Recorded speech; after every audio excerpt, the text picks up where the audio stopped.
The morning after. You know, I gotta say it, man. I love it. I absolutely love it when that guy wins. And you know who that guy is. That guy. The guy with flair. Right? The guy that everyone calls a hype job. Because, I don't know, he moves in a certain way. For example, Izzy Adesanya, Sugar Ray Leonard, Canelo Alvarez, Floyd Mayweather, Kobe Bryant. You know, the kind of guy that people just think is a hype job. They don't like his personality or maybe the way he approached the game. They don't think he's a real one. And then come to find out, that guy ends up being more determined and more focused than the one you call a real one. It's like the pretty boy who can fight, right? The pretty boy. A lot of times, those guys are the toughest guys. Boy, because they don't look like the tough guy. See, they got practice at defending themselves, which is why they're better at it. The tough guy, they don't get threatened as much. It's kind of like the strong friend. Nobody checks up on the strong friend. The strong friend, he got it, right? He already has it. He's fine, which makes him stronger and stronger because nobody checks up on him. So they learn how to take care of things on their own. I love it when that guy wins. Sugar Sean O'Malley, the Sugar Show, beating the Funk Master. And the funny thing is, the Funk Master, who I thought would win the fight, I was like, well, you know, he may be one of the greatest. He's definitely, honestly, one of the greatest bantamweights of all time. He's well-rounded. And the funny thing about that is, when they both entered the arena, I knew something was up because it was the Funk Master who came in with flair, with the gold chains and all those things. And it was the Sugar Show who came in his gear, workout gear, very focused, very stoic. He came in like a Terminator, and he terminated your boy, Sterling, the Funk Master. And look, I got a little personal, vindication because I called this shit 4 years ago. Here's the receipts. Now, let's talk about the future of the UFC.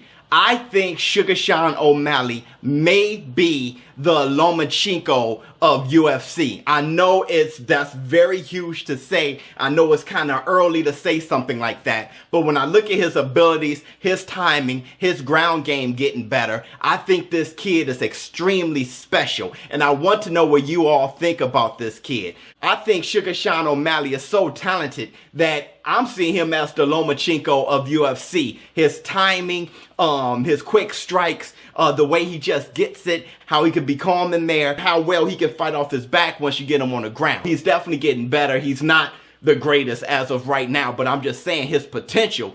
I mean, this guy could be heading towards the stars. And that's the Black Two Sugars.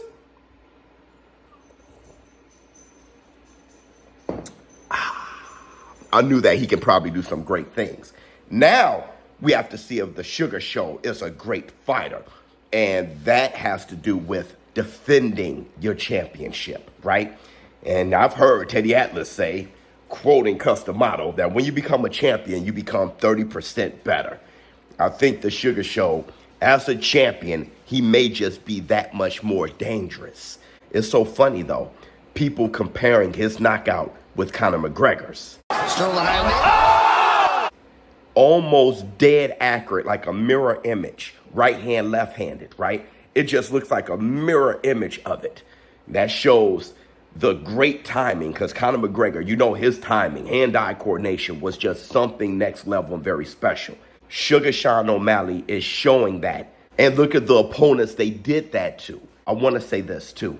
People saying, you know, that the fight was ended early and complaining. For all you complainers out there, like I said last night, Sterling isn't complaining.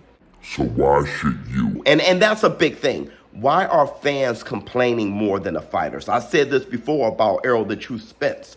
You got Errol sexuals upset, crying, emotionally just in shambles, right? While Errol Spence is smiling out in Spain having a good time. Fans should not be more devastated than the fighter who was in there, who committed himself, who worked for 8 weeks, who built himself up, trying to accomplish these great things, and end up losing himself. He's the one who took the punches. He's the one who took the loss. If Sterling isn't complaining, I don't think you fans should be. And that's the Black Two Sugars. Look, I want to end with this. Football. I got my fantasy football magazine, dude. I'm highlighting who I'm going to pick and stuff like that. I have my fantasy draft next week. I want to know, in the members, for all you members, I want to see your teams, who you guys drafted. And we're going to try to follow each other here, see how we're doing throughout the year. I'm excited about this one. I'm in a very expensive league. The payout is like $2,000, or I think it's like $1,800. I'm trying to win this one this year. I lost the last 4 years, only went to the playoffs 2 times out those 4 years. So I'm trying to win the ship this time. Let me know how you all feel about Sugar Sean O'Malley in the comments below. ShowBizz the dope. I'm out.